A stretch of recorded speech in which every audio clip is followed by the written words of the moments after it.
Bien, à nouveau bonsoir à toutes et à tous.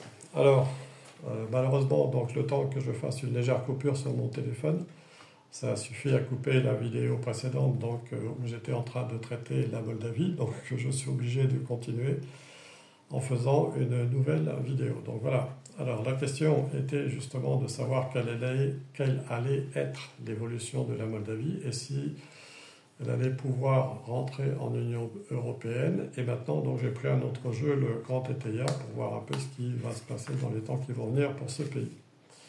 Et on va faire ça en 9 cartes. Je suis désolé, hein, mais vous savez, ce sont les aléas, donc surtout quand on fait des vidéos avec des appareils téléphoniques, donc voilà. Les téléphones portables, c'est pas toujours évident non plus en utilisation.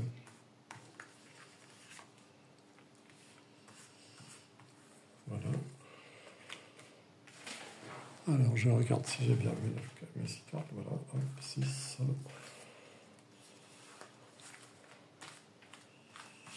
Voilà. C'est vrai que j'ai pas beaucoup de place non plus pour travailler, donc c'est pas toujours évident. Voilà. Hop.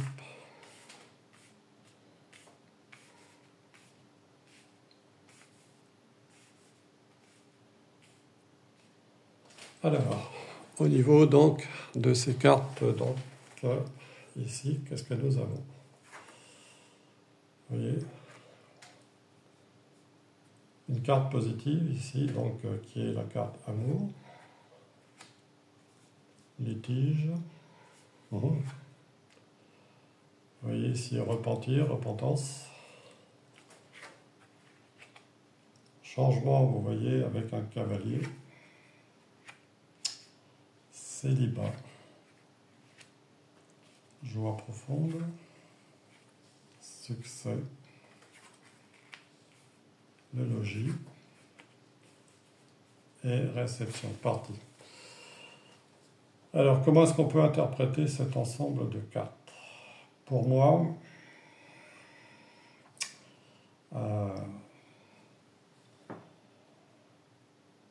je dirais que bon, si la situation évolue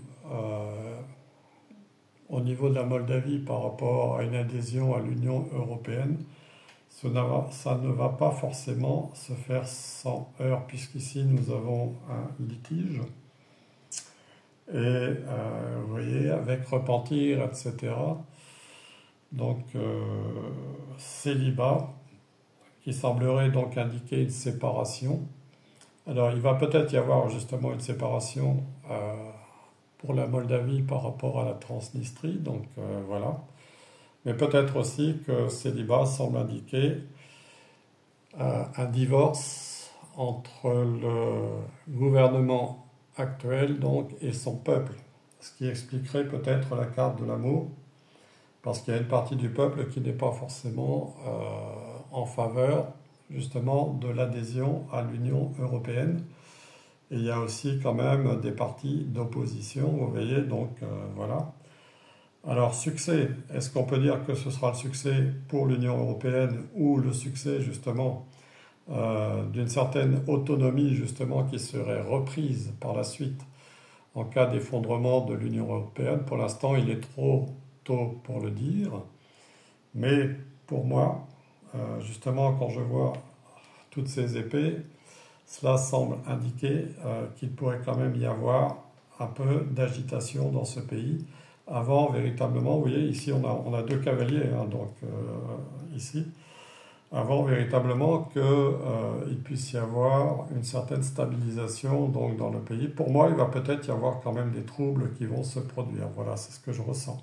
C'est ce que je voulais vous dire. Bon, ben, je suis désolé d'avoir dû refaire une deuxième vidéo par rapport au sujet que je voulais traiter, mais je vous dis, c'est un problème technique lié à mon téléphone. Voilà. Je vous embrasse toutes et tous et je vous dis à bientôt.